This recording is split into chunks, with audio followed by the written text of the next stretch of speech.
Hola, ¿qué tal? Muy buenos días, estimados estudiantes de Bachillerato Policial. Sean bienvenidos nuevamente a lo que es nuestra asignatura Economía del Delito.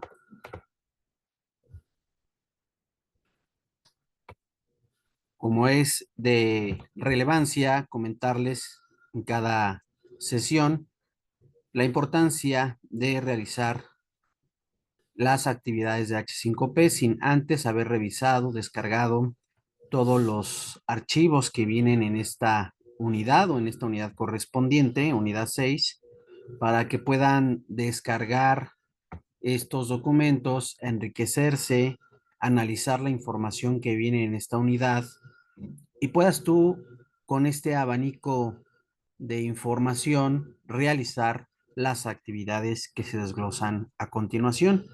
Una de ellas es muy importante que realices tus actividades H5P, así como el proyecto de cada unidad, que participes en los foros correspondientes y que realices este apartado que se llama ¿Qué tanto aprendí de la unidad 6? Recuerda que esto es tu examen final y recordarles también que estos tres, tanto ¿Qué tanto aprendí, examen final, H5P y proyectos son muy importantes para poder aprobar la asignatura. Si te faltara alguno de ellos, desafortunadamente no podrás aprobar esta noble asignatura y por lo tanto te verás en la necesidad de recursar la asignatura. Ok, entramos a lo que es el proyecto de la unidad 6, descripción de la actividad.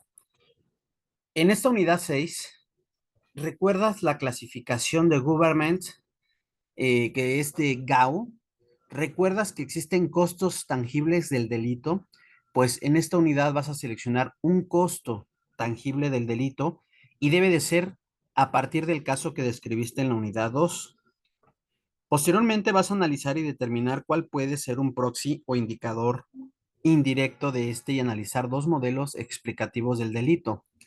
Todo ello para esbozar una estrategia de mitigación de dicho delito y tu papel como policía en su implementación. Lo primero que debes hacer es descargar la plantilla de la unidad 6, ¿ok? Recuerden, es lo correcto descargar esta plantilla y tienes que agregar los datos que corresponden en la portada, tus datos de identificación, etcétera, y los siguientes elementos que forman parte de tu tarea. Como primer paso, se nos solicita el indicador proxy del costo tangible elegido. Tienes que investigar cómo formular un indicador y qué diferencia existe entre los indicadores calculados a partir de una tasa, una razón y una proporción, o sea, el porcentaje, pues vas a necesitar dicha información para llenar la tabla que se solicita en este apartado.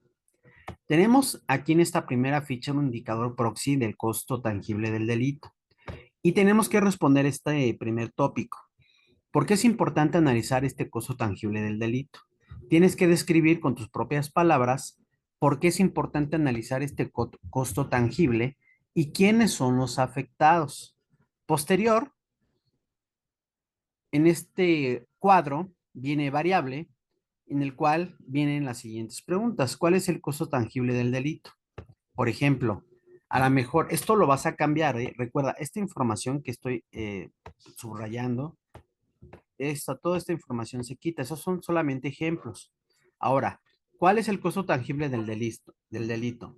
En este caso sería pérdida de la productividad a causa de ser víctima del delito de robo a mano armada. O sea, si tú hablaste del robo, o a lo mejor hablaste de secuestro, trata de personas, abuso sexual, secuestro, etcétera, etcétera, va a variar. Ahora, ¿cuál es la definición teórica? ¿Qué es, por ejemplo? La pérdida de productividad es la ausencia de resultados positivos y logros de objetivos en tareas específicas que son responsabilidad de un empleado en un día laboral. Y ojo, miren, aquí él está citando con fuentes de información APA. Pone el apellido y el año y cierra paréntesis.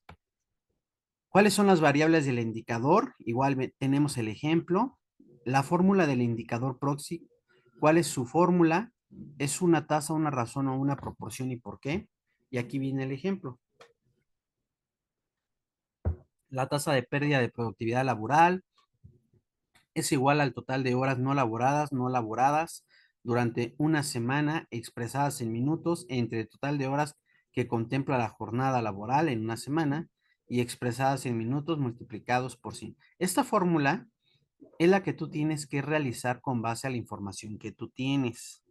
¿Ok? Repito entonces, el total de horas no laboradas durante una semana expresadas en minutos. O sea, a lo mejor si tú laboras 8, vamos a poner un ejemplo, 12 horas de lunes a viernes, vas a hacer la operación de 12 por 5, ¿no? 12 por 5 me da 60 horas. Ahora, ¿cuántos minutos tiene cada hora? 60. Entonces vamos a multiplicar 60 por 60 y son 3,600 minutos. Entonces, el total de horas que contempla la jornada laboral una semana son, este es un ejemplo, 3,600 minutos. Luego vamos a multiplicar por 100, es decir, los 3,600 por 100, y entonces nos va a dar 360,000 horas, ¿ok? Esto es importante que lo realices, que lo analices, que le pongas pausa, que le vuelvas a poner play a esta pequeña información de gran relevancia. Ahora, el cálculo del indicador proxy. ¿Cómo sustituyo los datos en la fórmula para obtener el valor del indicador? Por ejemplo, en el caso que se examinó, la persona se ausentó 2 días a su trabajo. ¿Por qué se ausentó? Porque fue ese día en que tuvo que levantar su denuncia, porque al día siguiente tuvo que llevar a su abogado, lo citaron para comparecer, etcétera, etcétera. Entonces, su jornada laboral dura un total de 4 horas diarias durante 5 días. 5 por 4 son 20, de lunes a viernes. Por tanto, con base a la fórmula del indicador se tiene lo siguiente. La tasa de pérdida de productividad laboral es de 480 minutos entre 1,200 minutos y después por 100, y al realizar la operación el resultado es 40%. Igualmente tenemos que contestar esta interpretación del indicador de proxy. ¿Qué significa el valor del indicador proxy que obtuviste? Por ejemplo, la persona que fue víctima del delito robo sufrió una pérdida del 40% de su productividad laboral. Esta información que te salió en este apartado la vas a usar para contestar esta pregunta, ¿ok? Entonces, el robo sufrió una pérdida de 40% de su productividad laboral en una semana de trabajo. Pues de las 20 horas que se incluye su jornada laboral, 4 horas diarias tuvo que ausentarse 2 días. Por esta razón, se estima que el costo del delito de la víctima fue del 40% de su productividad laboral.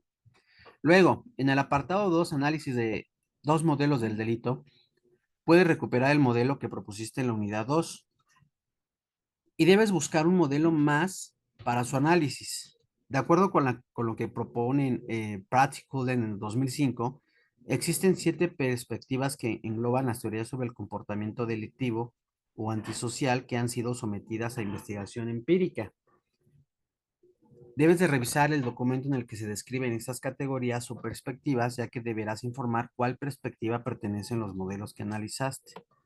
Tienes que llenar la siguiente tabla. ¿Cómo se llama el modelo? Ok, con base a lo que tú analizaste, pues vas a poner aquí el nombre del el modelo y cómo se refieren los autores en sí.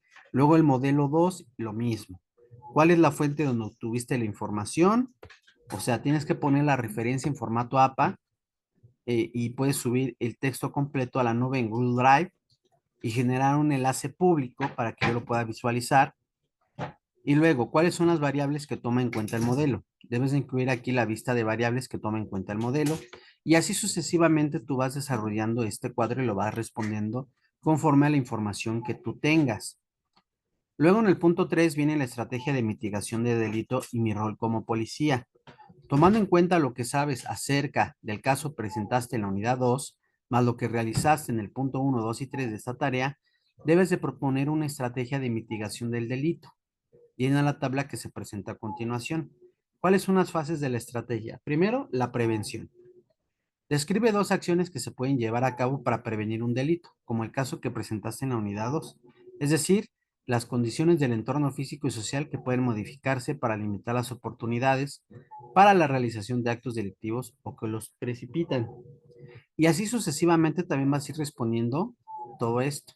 En este apartado, por ejemplo, mi rol como policía en esta estrategia, ¿cuál es tu rol que desempeñas como policía de la Ciudad de México en estas estrategias de mitigación que has descrito? O sea, tú vas a poner, mira, yo como servidor público, policía de la Ciudad de México, el rol que desempeño es a lo mejor estar patrullando o a lo mejor estar como guarda en un edificio. Y las estrategias de mitigación que uso en caso de que use una red de patrulla es patrullar, estar peinando zonas, mi cuadrante, estar al pendiente del radio, de los medios de comunicación, para estar en coordinación con mis jefes inmediatos, etcétera, etcétera. Si estás en un edificio como guarda, pues a lo mejor verificar que todo el edificio se mantenga en calma, tener en cuenta las medidas de protección civil, estar al pendiente de algún alertamiento sísmico, de revisar las instalaciones para evitar que haya la mejor o se provoque un incendio, verificar que todas las llaves del agua, del suministro de agua estén cerradas, que ya no haya en la noche personas que estén ahí laborando, que no estar vigilando, que no por medio de las cámaras, que no haya personas aledañas sospechosas, estar al pendiente de mis radios, estar en comunicación con mis jefes inmediatos, etcétera, etcétera, etcétera. ¿Ok? Luego, al final, algo muy importante, listas de referencias. Las listas de referencias incluyen orden alfabético y en formato APA. O sea, a pesar de que aquí arriba, a la mejor a final del párrafo, citaste tu fuente, por ejemplo, Aguilar 2008, aquí abajo tienes que poner ya toda la información. A lo mejor, Aguilar 2008, Ciudad de México, 15 de abril de 1980 y tantos. Libro, vamos a poner seguridad, cuidando a la seguridad en mi país. Tomo uno, página 421 a la 480. Aquí en referencia ya se pone toda esa leyenda de dónde sacaste esta información. Más adelante, en nuestra sesión de dudas, vamos a platicar un poquito de este tema, de algunas dudas que siguen poniendo, ¿ok? O bueno, que se siguen suscitando, porque, por ejemplo, tenemos compañeros que sus listas de referencias las ponen al final de cada apartado. No, la lista de referencias se pone hasta el final siempre. Y es así, estimado estudiante, como llegamos al fin de esta sesión. Recuerda enviar tus proyectos en tiempo y forma, ya que la plataforma es la única donde puedes subir tus tareas y es el único medio por el cual uno te puede evaluar y retroalimentar. Entonces, quedo al pendiente de tus proyectos. Recuerda pegarte a las fechas establecidas para evitar que sean bloqueadas tus actividades y no poder entregarlas. Es por ello que se te pide que cada semana te organices en un lugar donde te puedas concentrar y sea seguro, te relajes para poder realizar tus actividades. Queda al pendiente de tus proyectos y que tengas o sigas teniendo un excelente fin de semana. Hasta pronto.